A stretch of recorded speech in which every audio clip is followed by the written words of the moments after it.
বন্ধুরা good morning. আরও একটি নতুন ভিডিওতে তোমাদের জানাই অনেক অনেক ওয়েলকাম।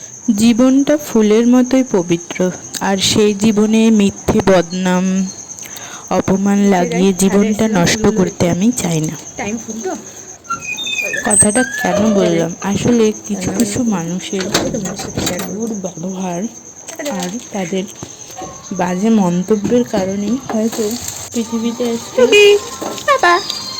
দোষ না করেও যে গরম পড়েছে তাতে করে রিচ খাবার চেয়ে সিম্পল খাবারটাই এখন বেশি প্রয়োজনীয়। তাই ডাল আর পোস্ত রান্না করছি, তাড়াতাড়ি হয়েও যাবে শর্টে। তো ওপরে এসেছি পোস্তটা বাটতে। যা দাম বর্তমান বাজারে, দুর্মূল্য, সেই দুর্মূল্য শোনাই এই যে ঝরে ঝরে করছে। দেখো তোমরা কি পার্সেল তো দেখাই যাচ্ছে না, এটা পার্সেল নাকি? এই যে একদম সিম্পল পোস্ত করেছিলাম, আর করেছিলাম ডাল। আর মানুষের কথায় কান দিয়ে অত লাভ নেই বন্ধু, নিজের লক্ষ্যের পথে এগিয়ে যাও, এটাই আমার আমি আমার ভিডিওর মাধ্যমে সবাইকে শেয়ার করতে চাই। আর বিকেলেই দেখো গঙ্গার ধারে রঙিদার গেছিলাম ঘুরতে বাবাকে নিয়ে। যে কোথায় এসছো তুমি? খুব মজা করেছে। কোথায় এসছো? ঘুরু করতে?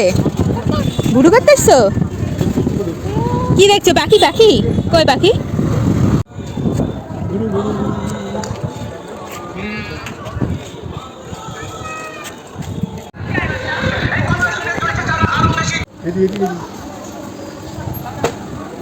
দেখি দেখি, নমো দাও, নমো দাও, নমো দাও।